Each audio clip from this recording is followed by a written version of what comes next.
சென்னை மெரினாவில் கடந்த 2024 ஏர் ஷோ நடந்துச்சு, எல்லாருக்குமே தெரியும். அந்த ஏர் ஷோ நிகழ்ச்சியில் அக்கௌண்டபிலிட்டியை யாருமே எடுக்காதனால நமக்கு பார்த்திங்கன்னா உயிரிழப்புகள் ஏற்பட்டுச்சு.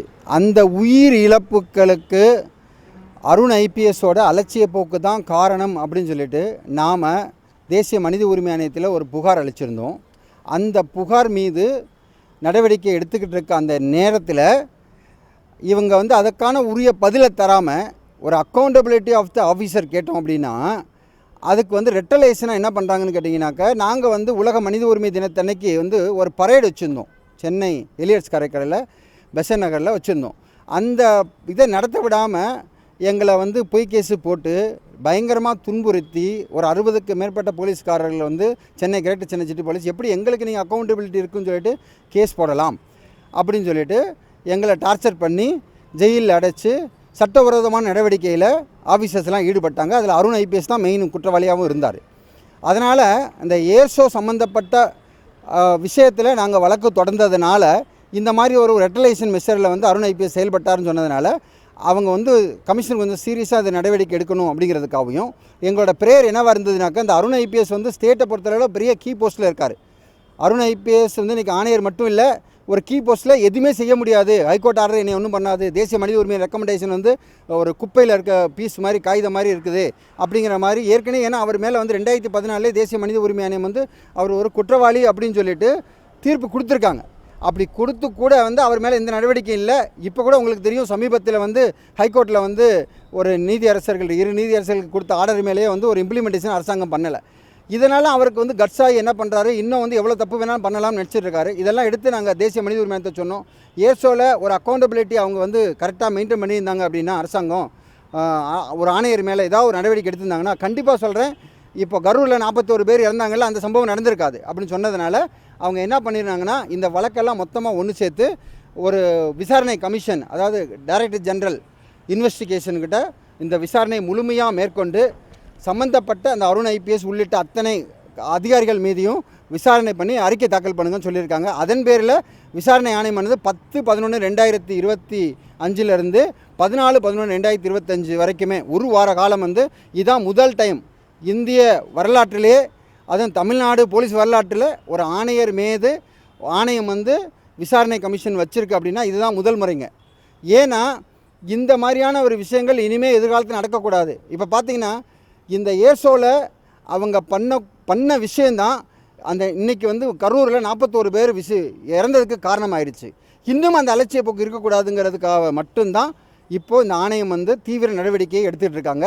ரெண்டாவது, அதிகார துஷ்பிரயோகம் பண்ண அத்தனை போலீஸ் ஆஃபீஸருமே நாளைக்கு அக்கௌண்டபிலிட்டி ஆகணும் அப்படிங்கிற ஒரே ஒரு காரணத்துக்காக நாங்கள் என்ஹெச்ஆர்சி மூலமாக சிபிஐ என்கொயரிக்கு டைரக்ட் பண்ணுங்கள், சிபிஐ கேஸ் ரிஜிஸ்டர் பண்ணி இந்த பர்டிகுலராக ஏன் இப்படி அருண் ஐபிஎஸ் அதிகாரத்தை துஷ்பிரயோகம் பண்ணுறாரு, அவர் சட்டத்துக்கு அப்பாற்பட்ட மனிதனா அப்படின்லாம் நாங்கள் கேள்வி வச்சுருக்கோம். அந்த கேள்விக்கான பதிலாக தான் இன்றைக்கி இந்த ஆணையம் வந்திருக்கு. கூடிய சீக்கிரம் தேசிய மனித உரிமை ஆணையத்து மேலே எங்களுக்கு நம்பிக்கை இருக்குது. ஒரு நல்ல தீர்ப்பை வழங்குவாங்க.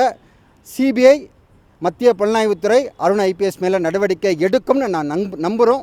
அந்த உத்தரவாதத்தோடு இன்றைக்கி பார்த்து கமிஷனை பார்த்து எல்லா விஷயத்தையும் சப்மிட் பண்ணியிருக்கோம். மனித உரிமை ஆணைய நிச்சயமாக இல்லைங்க. நாங்கள் மனித உரிமை போராளி தாங்க. படிச்சுட்டு எத்தனையோ பேர் இருக்காங்கங்க. ஆனால் எல்லாருக்குமே அந்த வாய்ப்பு அமைஞ்சிடாதுங்க, கடவுள் கொடுத்துட மாட்டாருங்க. ஒரு தில்லா தைரியமாக ஒரு வழக்குகளை பொதுநல வழக்கு போடக்கூடிய தைரியத்தை கொடுக்க மாட்டாருங்க. இறைவன் எனக்கு அந்த பாக்கியத்தை கொடுத்துருக்கிறதுனால 2008 சட்டக்கல்லூரியில் மாணவர்கள் அடிச்சுக்கிட்டப்போ காவல்துறை மொத்தமாக வேடிக்கை பார்த்துட்டு இருந்துச்சு. நான் அன்றைக்கே என்ன கம்ப்ளைண்ட்டில் கொடுத்தேன் அப்படின்னா, ஐயா இதில் தீவிர நடவடிக்கை எடுக்கலைன்னா இந்த பிரச்சனை ஹைகோர்ட் வரைக்குமே வரும் அப்படின்னு சொன்னேன். அதோடு அன்றைக்கே நான் பெட்டிஷன் கொடுத்துருக்கேன். இதை நீங்கள் அலட்சியமாக நடவடிக்கை எடுத்தீங்கன்னா இந்த ஹைகோர்ட்டை காப்பாற்றுறதுக்கு மத்திய போலீஸ் பாதுகாப்பு போட வேண்டிய நிலைமை வரும் அப்படின்னு நான் சொன்னேன். அது நடந்துச்சா இல்லையாங்க? மனித உரிமைக்காக போராடுற நாங்கள்லாம் பார்த்திங்கன்னா பொக்கிஷம் மாதிரிங்க. அரசாங்கத்துக்கு ஒரு பொக்கிஷம் அலாரம் யாருமே கொடுக்க மாட்டாங்கங்க.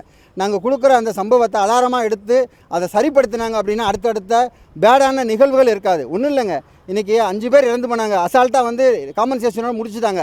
41 பேர் இறந்தாங்க, காம்பன்சேஷனோட முடிச்சுட்டாங்க. நீங்கள் பார்க்குறீங்க அந்த காம்பன்சேஷனோட முடியலைங்க. பல கோடி ரூபாய் சுப்ரீம் கோர்ட்டுக்கு இருக்கக்கூடிய வழக்கறிஞர்களுக்கும் நீதித்துறையிலே வழக்கறிஞர்கள் ஃபீஸுன்னு சொல்லிட்டு பல கோடி செலவழியுதுங்க அரசாங்கம், மக்கள் பணங்க.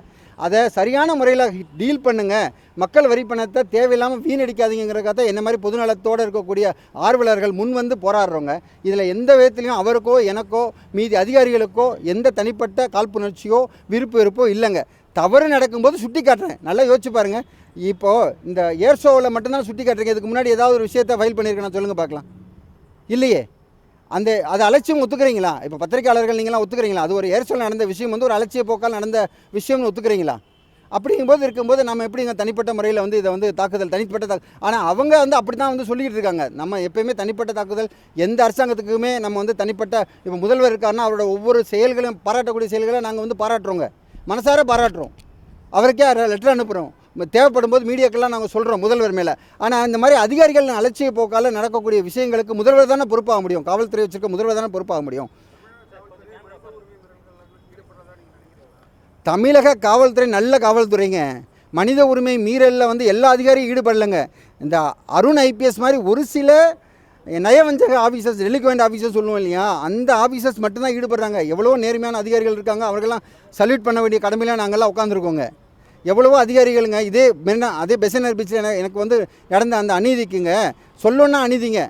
குழந்தைங்க வச்சு என் குடும்பத்தை வச்சு எவ்வளோ கஷ்டப்பட்டேன்னு எனக்கு மட்டும்தாங்க தெரியும். இந்த நடு ராத்திரியில் வந்து பாருங்கள் எத்தனை ஊசியோடு அப்படியே நிற்க மாட்டாமல் வந்து நின்னேங்க மேஜிஸ்ட்ரேட் முன்னாடி. ஏங்க இந்த கொடூரம் பண்ணணும்? ஒரு மனுஷனை ஏன் அடிக்கணும்? அடிக்கிற அளவுக்கு வந்து போலீஸ் அடிக்கவே கூடாதுன்னுதுங்க. எப்படிங்க அடிக்கிற அளவுக்கு அவங்களுக்கு வந்து தைரியம் வரும் அருணுக்கு? அதை தாங்க இப்போ நாங்கள் வந்து முறையிட்டனால தான் இன்றைக்கி கமிஷனே வந்து உட்காந்துருக்காங்க. ஒரு வாரங்க ஃபஸ்ட் டைமுங்க எவர் இந்த ஹிஸ்ட்ரி ஃபஸ்ட் டைம் வந்து ஒரு வாரம் என்கொயரி வந்து டீட்டெயில் என்கொயரி பண்ணிட்டு இருக்காங்க தேசிய மனித உரிமை ஆணையத்திலேருந்து வந்து. மனித உரிமை ஆணையத்தோட இப்போதைக்கு விசாரணை வந்து எந்த லெவலில் இருக்குது? மனித உரிமை ஆணையத்தை பொறுத்தளவில் கன்க்ளூட் பண்ணிட்டாங்கங்க. அதாவது அருண் ஐபிஎஸ் ஒரு அக்கௌண்டபிலிட்டியான ஆஃபீஸர், அவர் மேலே அக்யூஸ்ட் ஆக வேண்டிய ஆஃபீஸர், அவருக்கு மேலே நடவடிக்கை எடுக்கணுங்கிறத மனித உரிமை ஆணையம் தெளிவாக இருக்காங்கங்க. ஆனால் அதை வந்து எவிடென்ட் பண்ணணும் இல்லையா? நாளைக்கு வந்து இந்த மாதிரியான விஷயங்களை பண்ணணும் அப்படிங்கிறத அவங்க காமிக்கணும் இல்லை, சுட்டி காமிக்கிறதுக்காக தாங்க இந்த என்கொயரி கமிட்டியே நடந்துகிட்ருக்கு.